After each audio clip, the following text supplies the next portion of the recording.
तुलसी विवाह की आप सभी को बहुत सारी शुभकामनाएं मंगल कामना करती हूँ कि आप सभी की जो भी इच्छाएं हैं वह सभी माँ तुलसी की कृपा से भगवान शालिग्राम की कृपा से जल्द पूर्ण हो। ओम नमो भगवती वासुदेवाय। नमस्कार दोस्तों, आज के इस वीडियो में हम देखेंगे तुलसी विवाह किस प्रकार से बहुत ही सरल और आसान विधियों के द्वारा आप कर सकते हैं। कहा जाता है प्रत्येक व्यक्ति को तुलसी विवाह जीवन में तो अवश्य ही करना चाहिए। संपूर्ण कन्यादान के बराबर फल की प्राप्ति होती है। जिस व्यक्ति ने भी इस पुण्य कार्य को किया है या फिर जीवन में एक बार भी तुलसी विवाह के इस उत्तम कार्य का अनुष्ठान किया है, उसे जीवन में कि कभी भी किसी भी प्रकार की दोष की प्राप्ति नहीं होती है। तो आइए बहुत ही सरल तरीके से किस प्रकार से हम तुलसी विवाह करेंगे उसका हम सभी जान लेते हैं। इसकी तैयारियां आप पहले से ही करके रख लें। जैसे कि मैंने अच्छे प्रकार से जो है ना तुलसी जी के पौधे को सजा धजा लिया था, चौक लगा लिया था। इस प्रकार से चंदन का अष्टगंध का तिलक तुलसी जी के पौधे में लगा लिया और आंवले के पौधे में भी लगा लिया है। देखिए, जब भी तुलसी विवाह करें ना तो दोनों ही पौधे को जरूर रखना चाहिए। यदि ना हो तब तो कोई बात नहीं, लेकिन यदि आप इसका इंतजाम कर सकते हैं तो माना जाता है इससे अनगिनत फल की प्राप्ति होती है। तो दोनों ही पौधे को आसपास इस प्रकार से हम रख लेंगे और उसके पश्चात तुलसी जी के पौधे में लाल रंग के हम साड़ियों का इस्तेमाल करेंगे, चुंदरी का इस्तेमाल करेंगे। मेरे पास नई पहले से ही एक चुंदरी पड़ी हुई थी तो उससे अच्छी प्रकार से गमले को ढक लिया है। जिस प्रकार से दुल्हन का लहंगा, चुन्नी, साड़ियाँ वगैरह होती है उस प्रकार से तुलसी विवाह में गन्ने का मंडप बनाया जाता है। तो हम मुझसे गन्ने का मंडप बहुत अच्छी प्रकार से नहीं बन पाया है तो गन्ने को इस प्रकार से ही मैंने रख कर और इसे सजा लिया है। यदि आपसे गन्ने का मंडप बन जाता है तो अवश्य आप बनाएं। देखिए, मैं गन्ने लेकर आई थी बट इसका मंडप मैं नहीं बना पाई, तो इसे जो बच गया है इसको भोग में समर्पित कर दूंगी। तुलसी विवाह में गन्ने का भोग भी लगाया जाता है। आंवले के वृक्ष में भगवान विष्णु की आप फोटो रख सकते हैं। यदि शालिग्राम है तो बहुत अच्छा, लेकिन ना हो तब आप भगवान विष्णु की फोटो रखें या फिर तिल, सफ़ेद जो तिल होता है उसको भी आप रख के पूजा कर सकते हैं, उसके ऊपर सुपारी रख के। और बिल्कुल सामने में इस प्रकार से चौक पुर लेना है। चौक पुरने के पश्चात उसके ऊपर आप स्वास्तिक बना लें और दीपक जलाने के लिए उस पर स्थान दे दें। दीपक के नीचे मैंने सफ़ेद तिल रखा है।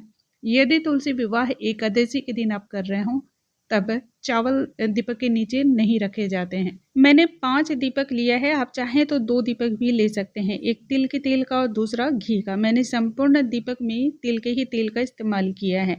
दीपक में भी थोड़ी थोड़ी सी मैंने तिल डाले हैं और आप चाहें तो लौंग भी डाल सकते हैं। इसके अलावा कलश स्थापना करने के लिए अष्टदल कमल मैंने बना लिया है, जो कि गेहूं से अच्छी तरह अष्टदल कमल को भर लिया है। आप चाहें तो आप अष्टदल कमल बना सकते हैं और अष्टदल कमल में याद रखेंगे एकादशी के दिन कर रहे हैं तो चावल का इस्तेमाल नहीं करेंगे, गेहूं या फिर जौ का इस्तेमाल आप कर सकते हैं। इसके पश्चात सबसे पहले हम इस पर कलश स्थापित करेंगे। कलश पर पहले से ही कंठी में मौली धागा लपेट लिया है और इस पर स्वास्तिक बना लिया है। इसके पश्चात इसके ऊपर आम के 5 पल्लव इस प्रकार से आप रख सकते हैं। चाहे तो आप अशोक के पल्लव या फिर पीपल के पत्ते या फिर आप चाहें तो पान के पत्ते भी रख सकते हैं। इस कलश में मैंने पहले से ही हल्दी की गांठ, सिक्का, लौंग, इलायची, सुपारी और पुष्प डाल रखा है। अब कलश पे जो हम ये पत्ते लगाते हैं इसे पवित्र माना जाता है और इससे कलश पूर्ण भी होता है। इस पे हम अष्टगंध और इस प्रकार से कुमकुम का तिलक लगा लेंगे। कलश को स्थापित करेंगे और कलश स्थापित करने के पश्चात उसके ऊपर हम एक नारियल को भी स्थापित करेंगे। नारियल का मुख जो भी पूजा कर रहे हों उस भक्त की ओर होना चाहिए, या विशेष रूप से आपको ध्यान रखना है। नारियल को भी हमने अच्छी प्रकार से लाल रंग के कपड़े में लपेट लिया है और उसके ऊपर 5 बार 7 बार मौली के धागे को आप लपेट लें। तो इस प्रकार से कलश को स्थापित किया जाता है। सबसे पहले जो हम पूजा करते हैं इसमें भगवान श्री गणेश का पहले ही पूजन करके आप रख लें, क्योंकि किसी भी देवी देवता की पूजा में सबसे पहले भगवान श्री गणेश का आवाहन किया जाता है, उसके बाद ही पूजा शुरू की जाती है। बहुत सारे भक्त ऐसे हैं जिनके पास शालिग्राम की मूर्ति नहीं होगी या प्रतिमा नहीं होगी, तब या तो भगवान विष्णु की फ़ोटो ले सकते हैं या फिर इस प्रकार से सफ़ेद तिल का इस्तेमाल करें। इसके ऊपर हम एक बड़ी सी सुपारी में लाल मौली धागे को लपेट करके स्थापित करेंगे शालिग्राम के स्वरूप में। तो थोड़ी सी हम इसमें हल्दी डाल देंगे, यह बहुत ही शुभ होती है और इस प्रकार से हम शालिग्राम का स्वरूप मानते हुए इन्हें स्थापित कर देंगे। तो मैं इससे भी आपको दिखाऊंगी किस प्रकार से तुलसी विवाह कर सकते हैं आप, ताकि शालिग्राम यदि नहीं हो, आपने शालिग्राम भगवान की सेवा नहीं ले रखी हो, तब किस प्रकार से आप संपन्न कर सकते हैं। सबसे पहले हमें दीपक को प्रज्वलित कर लेना चाहिए, क्योंकि दीपक आपकी हर एक पूजा, जो भी पूजा पाठ आप करते हैं ना, उसका साक्षी होता है। और एक चीज़ का जरूर ध्यान रखें, जो भी आप प्रयोजन के तहत किसी भी व्रत, उपवास या फिर त्योहार को बनाते हैं, तो सुबह ही सबसे पहले व्रत का संकल्प जरूर ले लें, ताकि उससे मिलने वाले फल संपूर्ण तरीके से आपको प्राप्त हो सके। और एक बात का विशेष तौर पे और भी आपको ध्यान रखना है, जब तुलसी विवाह करें तब आपका मुख पूजा करते समय उत्तर दिशा की तरफ रखें या फिर पूर्व दिशा की ओर। यदि उत्तर मुख दिशा रखते हैं तो यह ज़्यादा अच्छा और शुभ माना जाता है। दीपक प्रज्वलित करने के पश्चात सबसे पहले आपको कलश की पूजा करनी चाहिए, क्योंकि कलश में सभी देवी देवताओं का वास होता है। कलश की पूजा करने के लिए हम स्नान का भाव कराएंगे, तो गंगा जल, शुद्ध जल के हम इस प्रकार से कलश पर छींटे लगाएंगे। इसके पश्चात हम सबसे पहले इसके ऊपर वस्त्र के रूप में समर्पित करेंगे कलावा।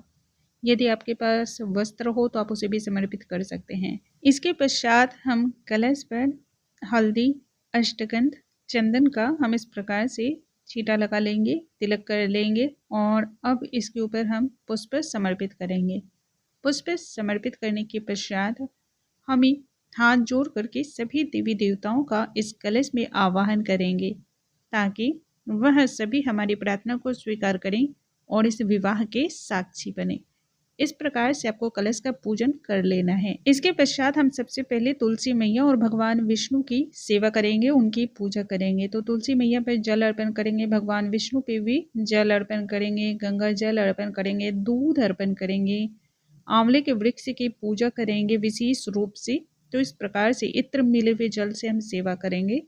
यदि आप एकादशी या एकादशी युक्त द्वादशी पर इस व्रत का अनुष्ठान कर रहे हैं, तुलसी विवाह का अनुष्ठान कर रहे हैं, तब याद रखेंगे जल, दूध या फिर गंगा जल जैसी चीज़ों को तुलसी जी पर हम अर्पण नहीं करेंगे। उनका स्पर्श नहीं करते हुए हम कोशिश करेंगे विवाह संपन्न कराने की, क्योंकि इस दिन माना जाता है कि मैया तुलसी पर जल वगैरह नहीं अर्पण करना चाहिए। देखिए, बहुत ज़्यादा इसमें नियम मानने की ज़रूरत नहीं है, क्योंकि एकादशी और द्वादशी पे जो तुलसी मैया पे जल ना अर्पण करने की बात कही जाती है, उसके पीछे सिर्फ और सिर्फ तथ्य यही होते हैं कि इस दिन तुलसी मैया को कष्ट नहीं देना चाहिए। यदि आप बिल्कुल जो आपका गमला है जिसमें आपने तुलसी जी के पौधे लगाए हैं, यदि इतने बिल्कुल किनारे किनारे से आप जल देते हैं, दूध देते हैं, जिससे तुलसी के पौधे में किसी भी प्रकार का हिलना, हरकत ना हो सकता हो, तब किसी भी प्रकार का दोष नहीं लगता है। तो सभी चीज़ें जल, दूध और गंगा जल वगैरह अर्पण करने के पश्चात हम वस्त्र समर्पित करेंगे। तो शालिग्राम भगवान पर हमने वस्त्र समर्पित किया, भगवान विष्णु पे वस्त्र समर्पित करेंगे। तो शालिग्राम के स्वरूप में आपने देखा है कि मैंने जो है सफ़ेद तिल के ऊपर सुपारी को पूजा है, उसे ही शालिग्राम का स्वरूप माना है। इसी प्रकार से तुलसी मैया पर भी हम वस्त्र के रूप में समर्पित करेंगे। तो मैंने लाल मौली का धागा समर्पित किया है। इसके बाद भगवान विष्णु या शालिग्राम पर उड़ाने के लिए यह पीला वस्त्र और तुलसी मैया पर उड़ाने के लिए लाल रंग की चुनरी हम पहले से ही इकट्ठा करके अच्छी तरह से रख लेंगे, गांठ लगाकर। इस गांठ में 1 रुपये का सिक्का है और सुपारी है। इसके साथ ही सफ़ेद तिल और हल्दी की एक गांठ है। तो इस प्रकार से आप पहले ही तैयारी करके रख लें। यह तुलसी विवाह में अवश्य इस प्रकार से उड़ाई जाती है, इसे गठजोड़ करना कहते हैं। तो यह आप पहले से ही इकट्ठा करके रख लें, ताकि उस समय आपको अलग से किसी भी प्रकार का तामझाम ना हो, झंझट ना हो। तो हम इसे भी उड़ा देंगे। तो देखिए, शालिग्राम भगवान को, भगवान विष्णु को, तुलसी मैया को हमने चुंदरी उड़ा दिया है। अब इसके पश्चात हम हल्दी, अष्टगंध, चंदन, इस प्रकार से आंवले के वृक्ष की, शालिग्राम भगवान के और तुलसी मैया की पूजा करेंगे। तुलसी मैया के ऊपर हम सिंदूर अभी अर्पण नहीं करेंगे, यह विशेष रूप से आप ध्यान रखेंगे। इसके पश्चात हम इस प्रकार से इत्र से सेवा करेंगे भगवान शालिग्राम की, भगवान विष्णु की, आंवले के वृक्ष की और तुलसी मैया की, क्योंकि यह दिन साधारण नहीं माना जाता है, बहुत ही विशेष माना जाता है। इसलिए इस दिन इन कार्यों को करना आपको विशेष फल इससे प्राप्त होते हैं और माना जाता है इस प्रकार की पूजा से भगवान खुश भी होते हैं। शालिग्राम की पूजा में अवश्य रूप से तुलसी का दल आपको अर्पण करना है।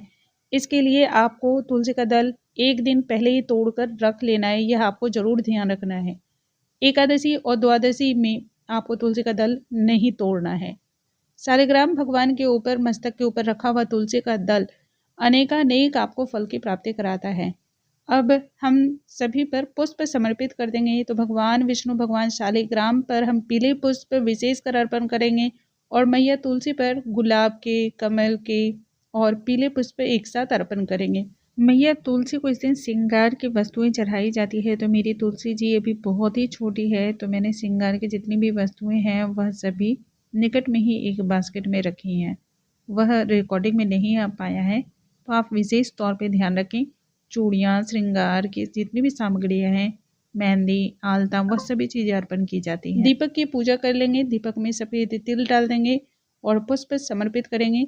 इसके बाद हम भोग लगाएंगे। भोग में आप ऋतु फल और उसके साथ आंवले का विशेष रूप से इसमें भोग लगाया जाता है। तुलसी दल रखें, बतासा रखें और जो भी दूध से बनी हुई मिठाई होती है, खास तौर पे तुलसी विवाह में इन सभी चीज़ों को अर्पण किया जाता है। यदि आपको शरीफा मिल जाता है तो उसे ज़रूर चढ़ाना चाहिए, क्योंकि इसे लक्ष्मी फल के नाम से जाना जाता है। और यह है गन्ना, तो गन्ना आपको विवाह में ज़रूर अर्पण करना चाहिए। बहुत ही शुभ माना जाता है, क्योंकि माँ लक्ष्मी को गन्ने से विशेष लगाव होता है। जिस प्रकार से बतासे से उन्हें बहुत अधिक प्रेम माना जाता है, उसी प्रकार से गन्ने का भी विशेष इसमें पूजा की जाती है। तो इस प्रकार से तुलसी विवाह आपको संपन्न करना है। अब इसके पश्चात पंचमेवे का भोग अवश्य लगाएं, क्योंकि तुलसी विवाह है तो इसमें पंचमेवे का या फिर आप अनेक प्रकार की मिठाइयों का भोग लगा सकते हैं। पूजा के सबसे अंत में आपको तांबूल अर्पण करना है। तो एक पान का पत्ता लें, उस पर इस प्रकार से आपको लौंग और इलायची रख करके भगवान शालिग्राम को समर्पित करना है। इसके पश्चात हमें मैया तुलसी पर और भगवान विष्णु या भगवान शालिग्राम पर मौली के धागे से 7 बार परिक्रमा करानी है। बहुत सारे लोग ऐसे हैं, बहुत सारे भक्त हैं जो इनके फेरे लगाते हैं। तो देखिए, फेरे लगाने का तो पता नहीं, लेकिन मैं इसी प्रकार से विवाह कराती हूँ। बाकी आपकी इच्छा है, यदि आपके यहाँ उस तरह की परंपरा चलती हो तो आप उसे निभा सकते हैं। लेकिन मैं 7 बार इस प्रकार से ही मौली के धागे से ही परिक्रमा लगा देती हूँ मैया तुलसी की और शालिग्राम की। और जब आप यह विवाह संपन्न कराएं तो आप याद रखें, तुलसी के पौधे को थोड़ा सा आगे करके रख लें। मैंने रिकॉर्डिंग में थोड़ा सा दीवार से सटा दिया है, जिससे जो है ना तुलसी मैया को बार बार थोड़ा सा हिलाना पड़ रहा है, जो कि सही नहीं है, तो इस बात का आप ध्यान रखेंगे। इसके पश्चात शालिग्राम पर इस प्रकार से सिंदूर हम पहले उनसे छुआएंगे, स्पर्श करेंगे और फिर मैया तुलसी पर सिंदूर अर्पण करेंगे। इस प्रकार से 5 बार आपको सिंदूर मैया तुलसी पर अर्पण की जाती है। यदि पीला सिंदूर है तो पीले सिंदूर को ही आप प्रधानता दें। मैंने लाल रंग के सिंदूर को ही अभी यहाँ पे अर्पण किया है। और यदि तुलसी मैया आपकी अभी नई है, नए नए तुलसी अपने दल लगाए, नए पौधे लगाए हैं, तब सिंदूर अर्पण करते समय खास तौर पे आप ध्यान रखें, पहले तुलसी विवाह से पूर्व आपको सिंदूर नहीं अर्पण करना है। इस प्रकार से आपको तुलसी विवाह संपन्न कराना है। तुलसी विवाह होने के पश्चात हाथों में सफ़ेद तिल और पीले पुष्प लेकर के तुलसी विवाह की कथा, शालिग्राम की कथा अवश्य श्रवण करनी चाहिए। बहुत ही शुभ माना जाता है, अनेकानेक फल की प्राप्ति को देने वाला होता है।